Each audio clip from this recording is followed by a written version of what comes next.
नमस्कार विद्यार्थी मित्रमैत्रिणींनो, आजच्या भागामध्ये आपण महाराष्ट्र भूगोलाच्या महत्त्वपूर्ण प्रश्नांचा अभ्यास करणार आहोत. त्यामुळे हा व्हिडिओ तुम्ही शेवटपर्यंत पहा आणि आवडल्यास चॅनलला लाईक करा, शेअर करा, सबस्क्राईब करा. आता आपण आपल्या प्रश्नांकडे वळूया. प्रश्न पहिला, योग्य विधाने ओळखा.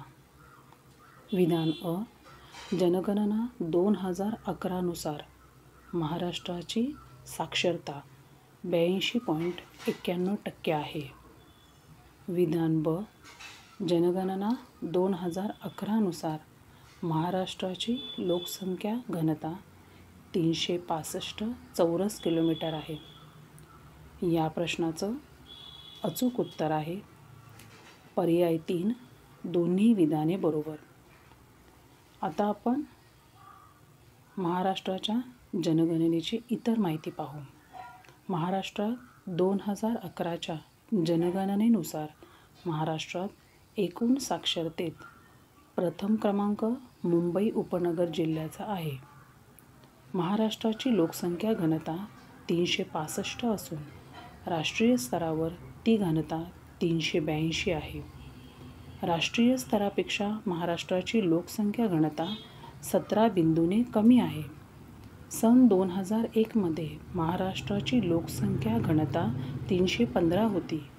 याचाच अर्थ या 10 वर्षाच्या काळात महाराष्ट्राच्या लोकसंख्येच्या घनतेमध्ये 50 बिंदूंनी वाढ झालेली आहे. प्रश्न दुसरा, महाराष्ट्रातील खनिज संपत्तीचे प्रमुख क्षेत्र कोणते आहे? या प्रश्नाचं अचूक उत्तर आहे पर्याय 1, पूर्व विदर्भ.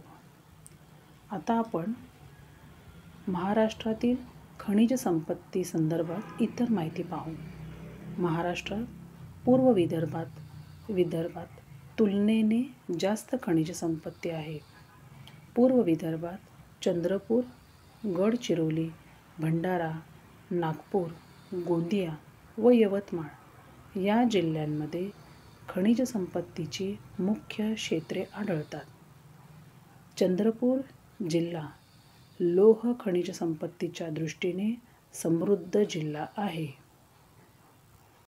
प्रश्न तिसरा, खालील विधानांचा विचार करा.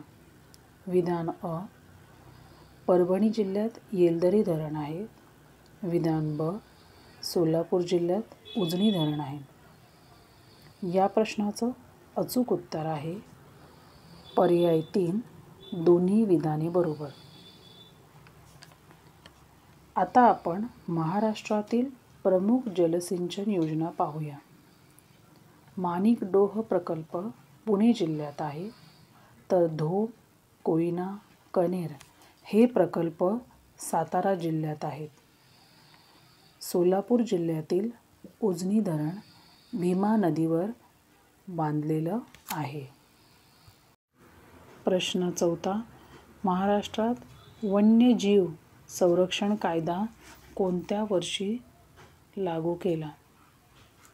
या प्रश्नाचं अचूक उत्तर आहे पर्याय 4, 1972 साली. आता आपण इतर माहिती पाहू.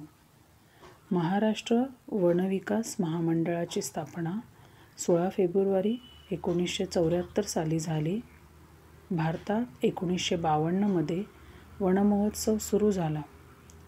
17व्या भारतीय वनस्थिती अहवालानुसार भारताच्या एकूण भौगोलिक क्षेत्राशी वनक्षेत्राचे प्रमाण 24.62% आहे. प्रश्न 5वा, खालील विधानांचा विचार करा. विधान अ, महाराष्ट्रात सर्वात जास्त वनांचे क्षेत्र चंद्रपूर जिल्ह्यात आहे. विधान ब, वनस्पती अहवाल 2019 नुसार महाराष्ट्राच्या एकूण क्षेत्रफळाशी वनक्षेत्राचे प्रमाण 16.50% आहे. या प्रश्नाचं अचूक उत्तर आहे पर्याय 2, विधान ब बरोबर.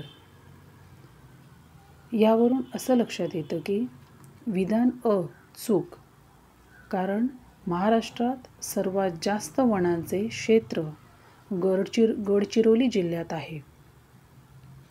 अशा रीतीने आपण या भागामध्ये महाराष्ट्र भूगोलाच्या महत्त्वपूर्ण प्रश्नांचा अभ्यास केला आहे. हा व्हिडिओ आवडल्यास चॅनलला लाईक करा, शेअर करा, सबस्क्राईब करा. धन्यवाद.